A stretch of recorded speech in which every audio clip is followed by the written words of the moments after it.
Hey there, Slammy1 here. I got a couple of requests to do voiceovers, not normally my thing, but I figured I'd talk through the Ablaze Cave Nightmare stage, give a little bit of a show of how I go through things and kind of what I'm thinking when I'm jumping through. So give a listen, take a look, and if you like what you see, give a like and a subscribe. Thanks.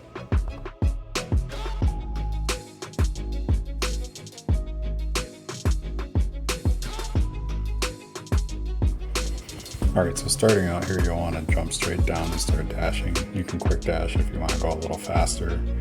You'll notice how I'm jumping through the enemies here. If you time it right, you don't have to get hit. You'll want to generally stay in the middle here for a safer route.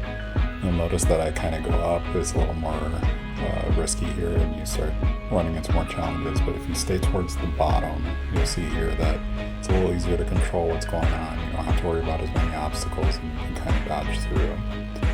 When you get to this part here with these like ghosts or sprites or whatever they are, you'll notice they're a little harder to navigate through. So you'll have to be careful there if you're taking damage.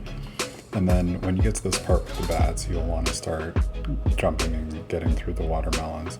If you're really low on health, you can just generally avoid them. So going up this time, we're going to try to land on only one spike when you go up this way until you get the lightning shield. And that'll let you kind of dash through everything else when you're going through these obstacles and not take damage. You want to jump towards the middle here, get the fire orb, and kind of rush through, and then these sprites will be a little bit easier because the fire bolts will go ahead and kill them. You'll notice here I use my iPhone. This is my shield so that I can go ahead and try to take out the watermelons and get that screen wipe so I can get a few more fish here. You also notice that the combo gives me some extra fish. The last part here will show you that we go all the way to the top. And the idea here is pretty much the same as what we did before. So we'll grab the shield, but instead we'll jump up to get the portal. And this time when we're going through the second set of portals, we'll try to stay towards the top. And what that'll do for us is it'll get us this kite. From here we can go ahead and get a screen wipe with the lightning shield that helps us get some extra fish. And then we'll just work on getting these floating bags of fish.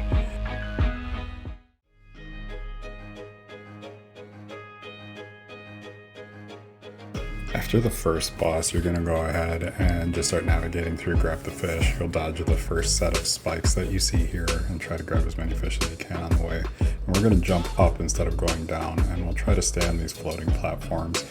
You'll want to go ahead and use a quick dash to come down and get a little bit of speed. Now through these first set of portals, most people will kind of just go through like I do here, and they'll get kind of lost and they're like, well, I don't know what to do, and then you kind of choose a portal and hope that it's right, and then you kind of fail, right?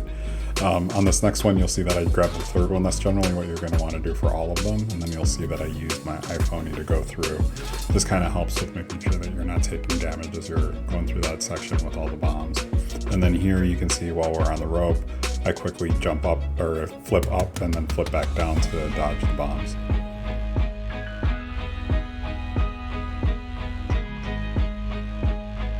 Okay, so similar idea here is with the floating platforms at the beginning here. You want to go ahead and use a quick dash and then jump back up to kind of land on the platforms. So we'll start these by taking the third platform for both sets of 3. And you'll notice I'm jumping over the portals. And then I finally take the one with the bombs. That gets me some extra fish. I use my iPhone and go ahead and jump through. You'll notice that I use that to get through the bombs again like I did last time. I missed a jump there, but that still allowed me to kind of come back up. Last here, just showing that the portal at the very top towards the end here is just generally not worth it. You'll notice the lack of fish. Alright, and that is it. So I've kind of gone through the things that I thought were most important. There's a little bit more to the stage than what I showed, but I really think that that kind of gives you the general sense of what you need to know. Feel free to play around, test out some of those areas that I didn't actually go over, but you have the general gist of what you need to know in order to get through the stage now.